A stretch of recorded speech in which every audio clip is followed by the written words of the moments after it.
All right, Julianne said my microphone is okay, so it's 1:01. We'll go ahead and get started. This webinar is, I think, scheduled for an hour. It'll only be probably about 20 minutes, so you'll have some time back on your calendar.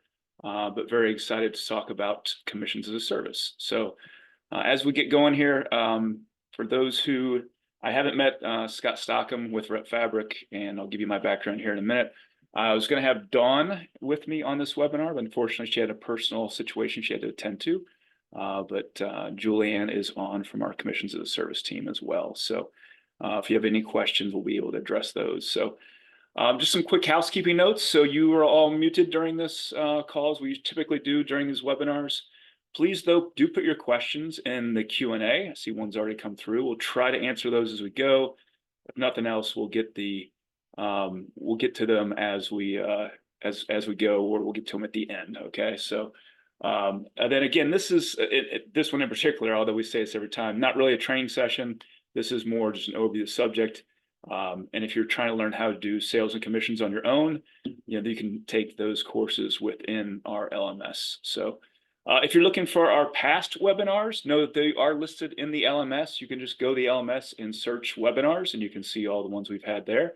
And we will post this one in as well. So you just go into the LMS and search on webinars, and you will see our webinars there. Upcoming webinars, we've got a ton coming up here in the next couple of months.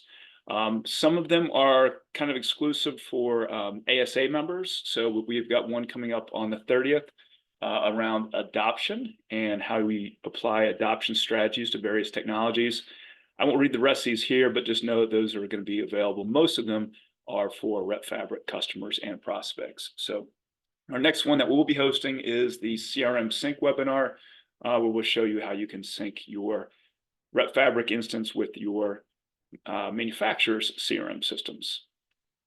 Again, if you're trying to find those, if you came to this one, hopefully you got an email, but if you don't want to wait on the email, you can always go to under resources in our website and under webinars, and you'll find a listing of them there. So I saw most of the attendees. I think I've met most of you before, but for those who I haven't, again, Scott, Chief Revenue Officer with Repfabric. I spent 25 years in manufacturing. In my last role, I was the guy that you love to hate. I was the VP of Sales, had 26 rep agencies, report to my regional managers. So I really bring that kind of manufacturer's lens. And again, some of the things we're going to be talking about today, I wish I'd known my reps had these capabilities. So, and I kind of say that all the time when we talk about the capabilities within Repfabric. So, again, we have Julianne, who's in the audience, but will help me with any questions. But Dawn, just so you know, she came to us from a rep agency, as a lot of our commissions as a service team has. She was our 2021's Repfabric Super the User of the Year. So you can imagine she's got some great knowledge of the system. So with that, let's just go a quick overview of what commissions as a service is. So this is really a service that helps you by loading your commissions and sales data into Repfabric, particularly if you don't have a person or the bandwidth to do them yourself, right? So a lot of you are already loading your sales commissions. If that's working well for you, please continue to do that. This is really geared for those people that maybe aren't loading them or aren't getting them in a timely manner just because they just don't have the bandwidth. And as I mentioned, the team who does this, they're specially trained individuals who are very proficient in working with manufacturers' data. We do this across several different industries, industrial and plumbing and electronic and electrical, food service, et cetera. So our team works with many of your customers, many of our customers on a regular basis, and we import data from hundreds of different manufacturers. So as we get into this, we'll start talking about reviewing your line card and making sure we're familiar with your manufacturers, so you kind of understand what it would take. So why do commissions as a service? So in a recent study, the cost of a single sales call is estimated anywhere between $250, $400 and upwards, depending on your role in the company. So really, at the end of the day, by having us do it for you, it allows your team to do what they do best, which is closing deals, right? And not just entering data. So, So the other reason of why do it is why load your sales commissions in general is so you can have real-time information in the field. One of the things that we talk to new prospects about is the idea of one of the benefits of a CRM system is providing data, real-time data to your sales team in the field. This is just a couple of quick snapshots of the mobile app. This is obviously the older version of the mobile app, hopefully the newer version of the mobile app. But regardless, you can go in and when you're visiting an account, if you're loading your sales into your system, you can actually do a sales review with your account while you're in there in the moment on your phone. So you can even, depending on the level of detail you're getting from your manufacturer, you can actually drill down into product families and sometimes even down to the SKU level. So another reason to do it is just great reporting. Hopefully you guys are starting to see the new analytics dashboards coming out. So there's some great reporting that you can do in there. So obviously sales over month, sales by year comparisons, et cetera. And then also you can actually have a commission comparison pivot table within the analytics as well. So again, all kinds of native reports that are within Repfabric. So it doesn't necessarily have to be in the analytics portion of Repfabric. You can go and use the native reports for whether it's sales detail reports, commissions and sales by manufacturer, and those are things you can share with your sales team. Another great tool that a lot of the CPMR folks are very familiar with, and some of you may have already seen this before, but I do want to just kind of run through this one more time, is the idea of the product line productivity report. So this is native in your Power BI dashboards. You can also do a customer productivity report. So again, if I'm loading my sales and if I'm tracking my opportunities and I'm tracking my activities, I can generate this report. So what you're seeing here is the big blue line are your sales by manufacturer. Your little blue squiggly line is going to be your activities by manufacturer, and your green line is going to be your opportunities by manufacturer. So if we look at this particular one here, we can see we have Moen, Bourne, Sterling, et cetera. In this case, this rep firm is doing $4.6 million in Moen. Their sales team has done 71 activities, so 71 sales calls. From that, they've generated 10 different opportunities. If we look at our second largest line for this rep agency, which is Bourne's, we're seeing we're doing about half the sales dollars that we're doing with Moen. So $2 million in Bourne's. My sales team has only done 5 sales calls, though, over this period. Now, we've gotten 8 opportunities, so we know those are good sales calls because we're generating lots of opportunities. But probably if I'm managing this rep firm, I'm probably saying to my team that, hey, we need to spend a lot more time on Bourne's or we'd be in danger of losing that line. And of course, you could do this by commission dollars, too, if you're looking to have more profitable lines. And then, of course, if we look at what's going on with Acme, Acme is 1/10 the size of our largest line, so $461,000. Yet my team has spent 140 sales calls over the period on Acme. Now, they've generated lots of opportunities, 44 opportunities, so maybe those sales calls are being fruitful and those opportunities just haven't hit yet. So a couple things to say here. Number one, Acme could be a new line that I'm pioneering, so that may be good time well spent. Or maybe it's just that line that we all love to talk about, but doesn't actually produce any revenue for us. And so that's something we want to be mindful of, and we might need to shift our focus on where we're spending our time. And of course, if you're doing expenses within Repfabric, those expenses are getting dualed out to each of the manufacturers based on the activity journals. So you can actually lay expenses on top of this. So, all right, let's talk a little bit about that. That's the why. Let's talk about the how a little bit. So here's the process for starting commissions as a service. So the first thing is send us a request for quote, and we will take a look at your line card and give you a quote, and I'll explain that process in a minute. Once you accept the quote and pay the first invoice, the CaaS team will contact you to set up a discovery call, and this will determine the output of how you want the data to look. We'll go over specifics of the lines with you, verify your sales teams and your commission structure, if that's applicable at all. And then what we'll do is we'll set up a SharePoint site, and that's so that you can drop your manufacturer files into that SharePoint site so that the team can import them. Once those are dropped in, the team will start working on it. We do ask that you give us at least 3 to 5 business days. And if it's complex, maybe even a little bit longer. So based on when you drop those files in. So if you would, put them in as you go, and don't wait several months. That's the other thing we ask. And then the other thing we'll tell you is that onboarding of new customers is really dependent on the capacity of the team. So hopefully some folks on this call will be interested in this, but just know this, if we get a flurry of activity of people wanting to do this, we're going to have to just make sure we have the right capacity on the team. So and then the other thing we'll note, and you'll see this a couple of times, is that if you need expedited services, and what happens here is, let's say you haven't dropped files in for a manufacturer for a few months, and you're having a line review, and you're like, oh gosh, I got to get this loaded right away. If it's something like that, we may need to charge extra for that service call charge because obviously we're taking time away from other customers. So that's the process. Basically, send us an email and I'll give you the contact information in a second. I a lot of times get the question on, okay, what's it typically cost though? Because that's obviously important here.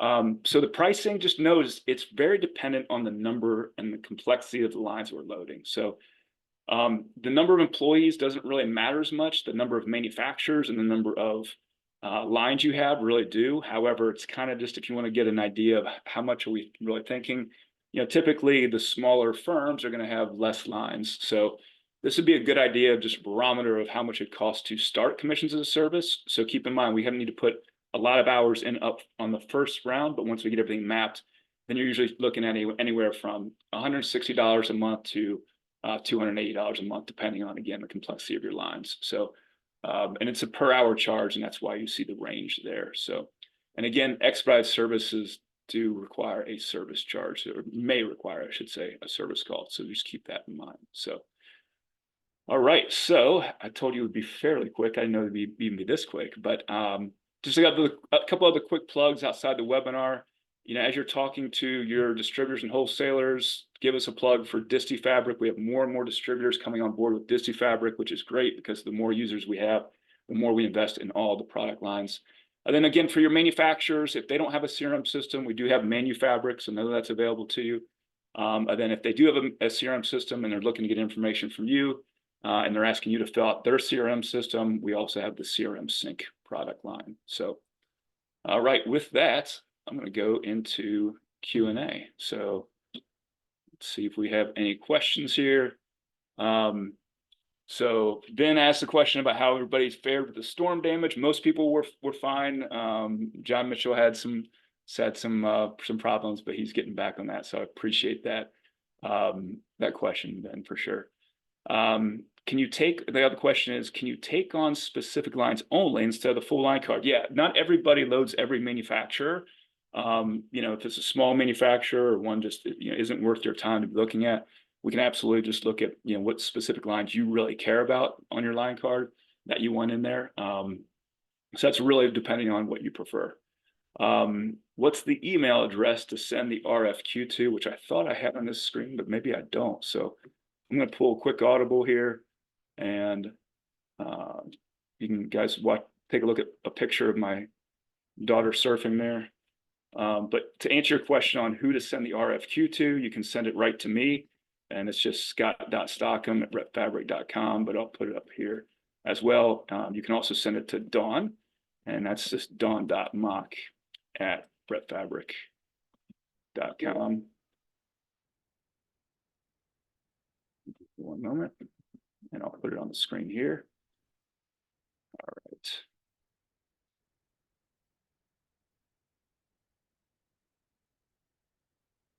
There we go. So yeah, there's the two email addresses there for you. If I spelled those right, the all caps always throws me off. All right. So let's see here. Email address, answered that. Does Repfabric integrate with Apple, Mac, iOS operating systems? The short answer is you can run Repfabric on a browser. So in a sense, yes, but not actually with the operating system. It's just running off the browser. So question here, I get a few daily reports from the day before purchases. I'm not sure exactly. If you could clarify that one, Michael, or just send me a separate note, I can get you an answer on that. Is this service available to ESI customers not yet transitioned to Repfabric? So the short answer is we are looking into that. We haven't really pulled the trigger on that. Again, if you want to send that inquiry directly to me, we can take a look and see. Let's see, we have Dynamax, okay, which needs an Excel spreadsheet from our principal to enter. Is this similar? Excel spreadsheet is absolutely preferred. So if you are, and I say this all the time, coming as a former manufacturer, if you're not getting a good sales and commission report from your manufacturer, my suggestion is don't suffer in silence. Find the person who cares, which is going to be typically the VP of sales. To put it in perspective, again, I had a $500 million business, 26 rep agencies. In 5 years, I never looked to see what we were sending them. I had no idea, and no one ever told me if it was good or bad. So since I've been at Repfabric, I've talked to several manufacturers about getting away from PDFs and going to Excel spreadsheets, because that data is obviously coming from somewhere. So, if you're in that situation, I'd definitely go talk to your VP of sales or even your regional manager. He or she can probably help navigate that. And again, I had one just the other day with Viga plumbing company. They didn't know that they were sending bad information, and so they got that changed once they were made aware of it. So, and I'm happy to facilitate that discussion as well. So, but we still can enter PDFs though, so it's just not the preferred method. So, all right. So, Scott, we load order acknowledgements, shipping invoice against open orders, commission statements. Is that what CaaS does, or is it only commissions? That's a great question. Let me take that one offline. I'm just copying it down here, Ben, so I have it. So I will definitely get back to you. Okay, the question came from Steve. We are currently with Dynamics. How do you integrate with commission splits? That's another one where we will definitely have somebody show you how we do commission splits in Repfabric. So Steve, if you could send me a separate note on that, or I'll copy this down and get back to you on that for sure. Let's see, will this session be available via link? Yes, Dave, it will be available in our learning management system, typically within 3 or 4 days after the session. So you should see it sometime next week. If you're not a Repfabric customer and you want to get access to it, just again, send me a note and I can send you a Vimeo link. Steve also asked, are we going to Hardy in 2024 in Atlanta? Yes, we will be at Hardy again this year. This year, I don't think we're doing any kind of speaking engagement like we did last year, but we will have a table there at Hardy. So we're excited to see you guys at Hardy. We'll also be attending ASA coming up here in November. We will also be at StaffDo just before ASA, the same week of ASA. So for those StaffDo members, Brent Charles will be out there. So will Rich Creeves. For the American Supply Association guys and the AMAR folks, I'll be out there with John Mitchell. John's actually speaking during the innovation breakout. So if you get a chance, check out the innovation breakout where John will be speaking, talking about AI and other tools. All right. So I think that is all the questions. Again, if there's anybody else who has some questions, and the ones I didn't have a good answer to, like Vin's, I'll get back to you on that one for sure. But you can always send me a separate note again, scott.stockham@repfabric.com. So, all right. So I said it'd be about 20 minutes or so, and we're about 18 minutes after the hour. So quick webinar, I hope is informative. The process is pretty straightforward. It is time consuming for our team, but we love doing it because it gives your team the data they need to be more successful in the field, and hopefully gives you the data you need to be more successful with your manufacturers as well. So with that, thank you for joining us on a Friday afternoon. Hope you have a wonderful weekend, and hope you have a great costume for the Halloween parties coming up this weekend. Thank you and take care.